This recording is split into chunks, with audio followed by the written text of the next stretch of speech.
Hello friends, welcome to my channel Magistro Teaching. तो कैसे हैं आप सब फ्रेंड्स? आज हम बात करने वाले हैं बीएस के बारे में। बीएस आप सभी जानते होंगे, आज के टाइम पे बहुत चल रहा है कि गाड़ियों में BS6 आ गया है, BS6 आ गया है। तो ये है क्या, जिसके बारे में हम बात करने वाले हैं। फ्रेंड्स, हम बता दें BS6 का पूरा नाम क्या और ये है क्या। तो BS6 का पूरा नाम है भारत स्टेज एमिशन स्टैंडर्ड्स। और ये करता क्या है ये बताते हैं। जो भारत स्टेज एमिशन स्टैंडर्ड्स है, ये एमिशन स्टैंडर्ड्स तय करता है और ये गवर्नमेंट ऑफ इंडिया द्वारा चलाया जाता है। ये रेगुलेट करता है जो हमारा आउटपुट निकलता है ना, आउटपुट ऑफ एयर पॉल्यूशन। जो हमारी गाड़ी होती है उनके अंदर से बहुत पॉल्यूशन निकलता है और ये एयर पॉल्यूशन का मेन कारण होते हैं, सोर्स होते हैं। तो इनमें से जो वो पॉल्यूशन निकलता है उनको कंट्रोल करने के लिए हमारा भारत स्टेज एमिशन स्टैंडर्ड्स बनाया गया, जिसे शॉर्ट फॉर्म में BS कहते हैं। और ये हमारा सेंट्रल पॉल्यूशन कंट्रोल बोर्ड द्वारा चलाया जाता है और ये आता है ministry of environment, forest and climate change के अंदर। जो भारत स्टेज एमिशन स्टैंडर्ड है ये मेनली बेस्ड है हमारा यूरोपियन रेगुलेशन के ऊपर। यूरोपियन रेगुलेशन में जो है हमारा Euro 1 Euro 2 चलता है। भारत हमारा BS1 BS2 चलता है। जो हमारा BS है इसकी रिक्वायरमेंट क्या है? The BS is required for control the air pollution which is come out from the vehicles. From the vehicles many pollution come out. The main pollution are nitrogen oxide, hydrocarbons, carbon monoxide and particulate matter. ये हमारे 4 main pollution होते हैं जो गाड़ी में से निकलते हैं, चाहे हमारा पेट्रोल इंजन हो चाहे गैसोलीन इंजन हो। पेट्रोल गैसोलीन एक इंजन होता है और चाहे डीजल इंजन हो। These pollutions are pollute the our environment as well as also very harmful for human health. ये environment के साथ साथ हमारी जो शरीर होता है स्वास्थ्य के लिए भी बहुत हानिकारक होता है। Various standards are set to control the amount of pollution emanating from the vehicle, which all are set by the Bharat Stage Emission Standards. We also call it Bharat Stage. जो हमारा pollution निकलता है उनको control करने के लिए ये set किया BS1 BS2 टाइप के स्टैंडर्ड सेट किए जाते हैं जिनसे कि इन पॉल्यूशन को कंट्रोल किया जा सके। ये देखिए, ये हमारा टाइमलाइन है कि जब फर्स्ट टाइम हमारा जो BS1 आया था उसका नाम इंडिया 2000 था। उसे BS1 नहीं कहते थे, BS1 इसमें दिया गया है, मतलब BS1 के नाम से उसको जानते हैं। उसका नाम था इंडिया 2000। वो हमारा 2000 में आया था, वो पूरी कंट्री में लागू किया गया था। उसके बाद 2000 में हमारा BS2 आया था जो दिल्ली में लागू किया गया था ओनली। फिर 2005 में हमारा BS2 पूरी कंट्री में लागू किया गया और BS3 केवल मेट्रो सिटीज थी, 13 मेट्रो सिटीज थी, उनमें लागू किया गया। फिर 2010 में BS3 पूरी कंट्री में लागू किया गया और BS4 मेट्रो सिटीज में लागू किया गया। फिर 2017 में BS4 पूरी कंट्री में लागू कर दिया गया। उसके बाद 2021 अप्रैल को BS6 लागू किया गया। तो जो हमारा BS1 था उसमें क्या था?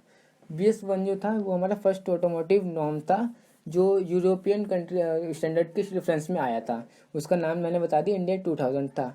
उसमें हमारे जो पॉल्यूशन थे उनकी मात्रा कितनी दी गई थी? जो हमारे थे सभी, चाहे पेट्रोल या डीजल हो, उनके लिए दी गई थी कार्बन मोनोऑक्साइड की 2.72 ग्राम पर किलोमीटर कर दी गई थी। हाइड्रोकार्बन प्लस नाइट्रोजन ऑक्साइड की मात्रा 0.97 ग्राम पर किलोमीटर कर दी गई थी। और जो पर्टिकुलेट मैटर होता है उसको 0.014 कर दिया गया था। और जो ये जो BS सेट किए जाते हैं इनको भी इफेक्टिव बनाने के लिए गाड़ियों में जो इंजन है तो उनमें भी चेंज किया जाता है। अब आते हैं BS2 के बारे में।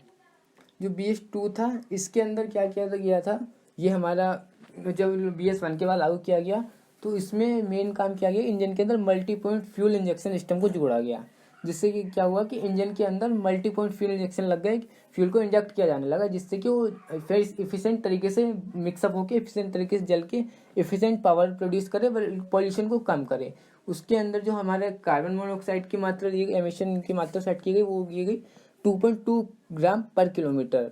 और हाइड्रोकार्बन प्लस नाइट्रोजन ऑक्साइड की मात्रा की गई 0.50 ग्राम पर किलोमीटर एंड पर्टिकुलेट मैटर की मात्रा की गई 0.08 ग्राम पर किलोमीटर।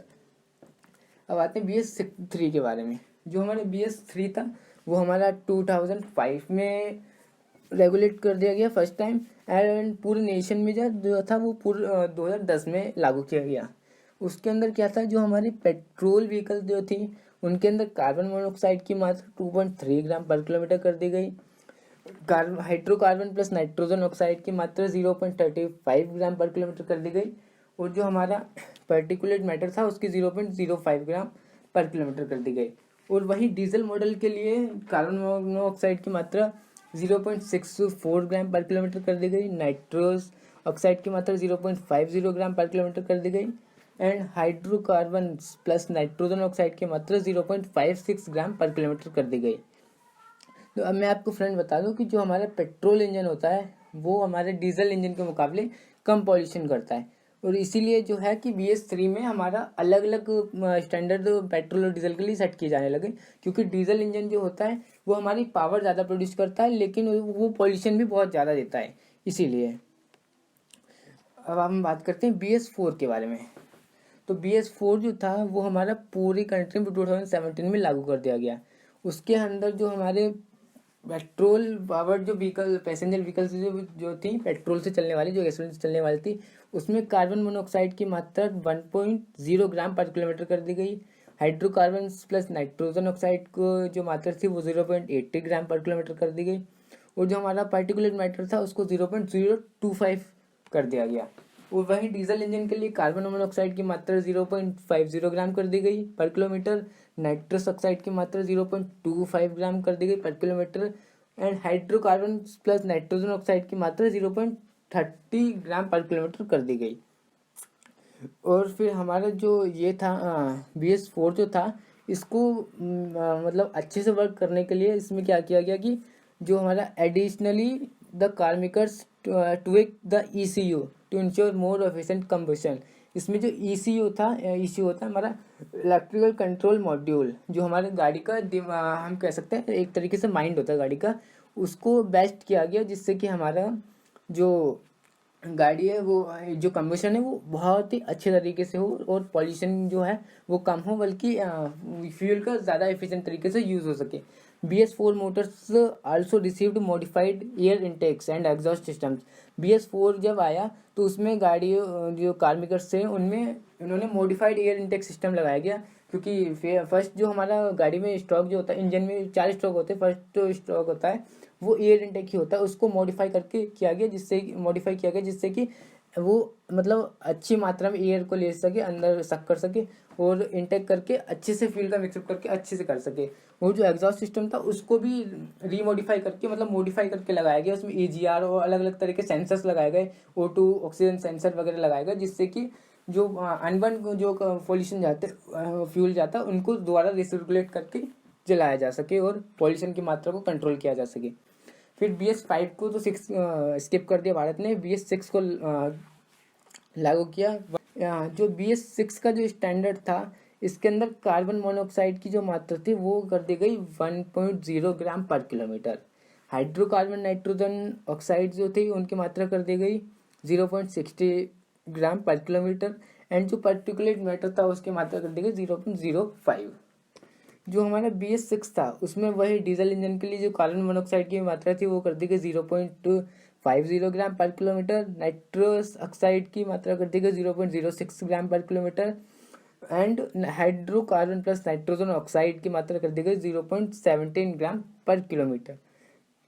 अब बात करते हैं ये हमारे एमिशन कंपोजिशन नॉर्म्स हैं, जो हमारा डीजल एमिशन नॉर्म्स है और पेट्रोल एमिशन नॉर्म्स हैं।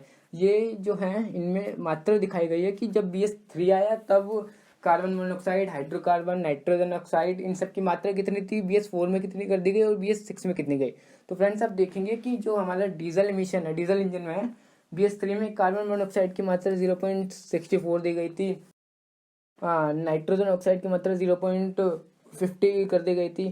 तो ये जो था ये सारे ग्राम पर किलोमीटर में थे कि पर किलोमीटर में इतने ग्राम इनमें से ये कार्बन मोनोऑक्साइड निकलेगी, हाइड्रोकार्बन निकलेगा, इस तरीके से था। जो हमारा पेट्रोल इंजन था इनमें भी ये था। आपको पता है कि जब ये स्टैंडर्ड चेंज होते हैं तो इनका फ्यूल भी चेंज किया जाता है, तो इसलिए जो अभी आपका ये देखेंगे कि 2017 में आपका वो आया BS4 आया, उससे पहले के जो BS आए थे वो सारे आधे आधे करके मतलब कि कुछ को कुछ सिटीज़ में पहले कर दिया गया, उसके बाद पूरे देश में लागू किया। क्यों किया गया, जहाँ पे ज़्यादा वो पॉल्यूशन था वहाँ पे पहले एफिशिएंट फ्यूल पहुँचाया गया, उसके बाद पूरे देश में फ्यूल जब पहुँच गया उसके बाद उनको पूरे देश में लागू कर दिया गया, इसलिए इनको थोड़ा सा वैसे किया गया। अब जो BS6 जो है उसके लिए बहुत ही ज़्यादा टाइम लग रहा था, मतलब बहुत ही ज़्यादा पॉल्यूशन बढ़ रहा था, तो इसलिए पूरे वर्ल्ड देश में एक साथ लागू किया गया। ये आप देखेंगे कि ये जो हमारे स्टैंडर्ड है BS स्टैंडर्ड है इनको किन के रेफरेंस में और किस साल में और कहाँ कहाँ पे लागू किया गया। जैसे आप देखें इंडिया 2000 जो हमारा वो था वो यूरो 1 के रेफरेंस में आया था, सन 2000 में लागू किया गया और उसको पूरे नेशन में लागू किया गया। उसके बाद BS2 हमारा था वो यूरो 2 के रेफरेंस में आया, वो 2001 में दिल्ली NCR मुंबई कोलकाता चेन्नई में लागू किया गया। और 4 अप्रैल 2003 में NCR प्लस 13 सिटीज़ में और किया गया। फिर 4 अप्रैल 2005 में पूरे नेशन में मतलब पूरे भारत में लागू किया गया। इस तरीके से इनको आगे पीछे करके लागू किया गया। लेकिन जो हमारा BS6 जो था वो अप्रैल 2020 से ही पूरे भारत में लागू कर दिया गया।